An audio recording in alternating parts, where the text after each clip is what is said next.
Olá, e o tema de hoje é política. Liberdade baseada numa pluralidade. É assim que Hannah Arendt vem definir a política.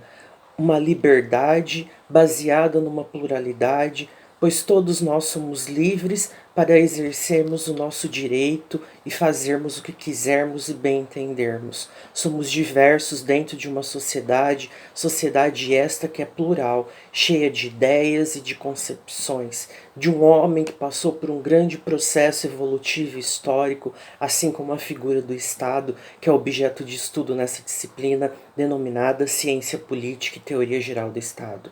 A política, diversamente daquilo que nós imaginamos, é uma relação interpessoal, ou seja, a política é uma relação entre pessoas. Política não é apenas voto. Política não é apenas aquela manobra que os políticos, ou seja, os homens, fazem para conquistar o voto na época das eleições.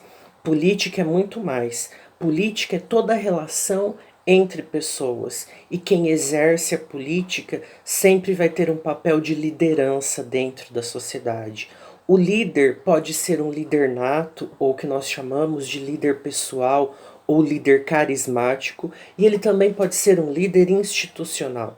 Líder carismático é aquele que tem um carisma tão grande, tão forte, que ele é visto como profético perante a sociedade. Todos querem ser iguais a ele, todos querem seguir ele, e como exemplo disso, embora pareça assustador, temos a figura de Hitler, Getúlio Vargas, Padre Cícero, dentre outros. A liderança também pode ser institucional, que é aquela pautada no meu ofício, na minha profissão, e no exercício da minha profissão, do meu ofício, eu vou ter um poder de liderança. Liderança, então, é forma de poder. E como eu disse, ela pode ser pessoal ou ela pode ser institucional. Pessoal ou carismática, nós vemos constantemente na mídia, na nossa vida em sociedade. Quem lidera exerce um poder de dominação. E se exerce um poder de dominação perante o outro, essa pessoa tem que ter legitimidade. Se ela domina, ela é legítima para exercer o poder. E se ela tem legitimidade, ela tem que exercer o seu poder com legalidade, ou seja, dentro dos princípios normativos criados pela figura do Estado. Falar em política é ainda falar em Nicolau Maquiavel e a obra O Príncipe, com as suas virtudes ou virtus, onde o príncipe tem que sair de dentro do povo, do meio do povo, para que ele consiga exercer bem o seu poder, o seu direito perante todos, perante a sociedade. E ao distribuir as virtudes, ele descentraliza o seu poder. Ao descentralizar o seu poder, as pessoas, os principados, devem seguir as suas virtudes, não podem ser contrariadas as virtudes do príncipe para que não tenhamos problemas dentro da sociedade. Como se conquista um poder? Esse poder é conquistado por intermédio das virtudes, como eu disse, e como ressalta Maquiavel na obra O Príncipe, ao tratar da figura dos principados e das virtudes. E isso na nossa sociedade contemporânea pode ser visto e pode ser entendido como uma ideologia. E aí vem Cazuza com a sua bela composição musical demonstrar que sem ideologia nós não podemos viver. Será que nós não vivemos sem ideologia? Quem será que nos impõe essa ideologia? Seria ela fruto de uma cultura burguesa, referendando a figura do iluminismo, da revolução industrial, da modernidade, um momento de grandes transformações, inclusive no estudo e na formação jurídica? Quem lidera exerce um poder perante a figura do Estado ou exerce um poder em nome do Estado.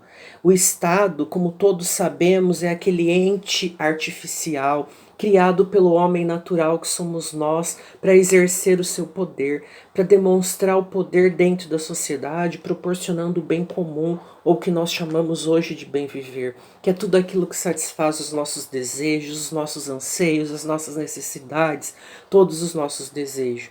Com isso, nós podemos destacar a figura dos nossos maiores doutrinadores dentro da área da ciência política e da teoria geral do Estado, tais como Dalmo de Abreu Dalari, Garcia Zambuja, Paulo Bonavides, a nossa querida Marilena Chaui, em que na obra O Convite à Filosofia, ela ressalta e introduz o entendimento sobre a política dentro da nossa vida contemporânea, por isso ela é um dos nossos objetos de estudo.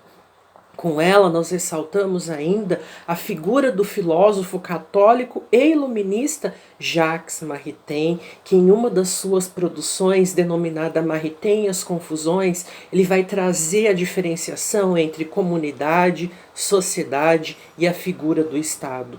Com isso, nós perpassamos pela origem e pela formação do Estado.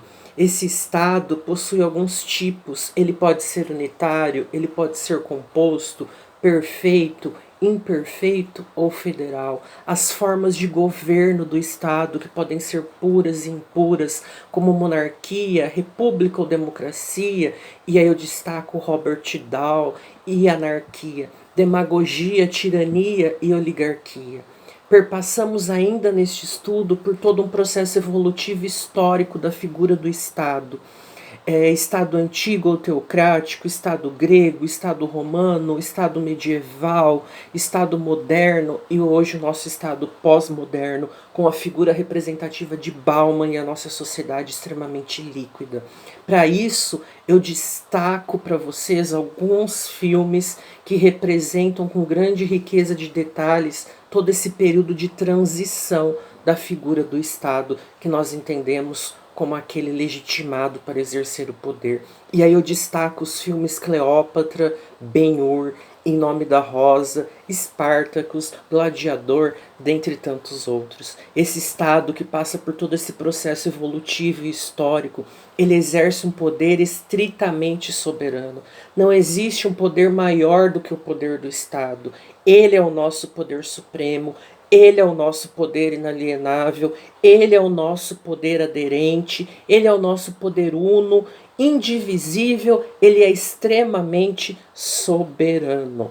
É esse Estado que exerce influência nas relações interpessoais, criando a figura do ordenamento jurídico posto e que vai gerar uma grande gama de conflitos quanto à aplicabilidade das leis.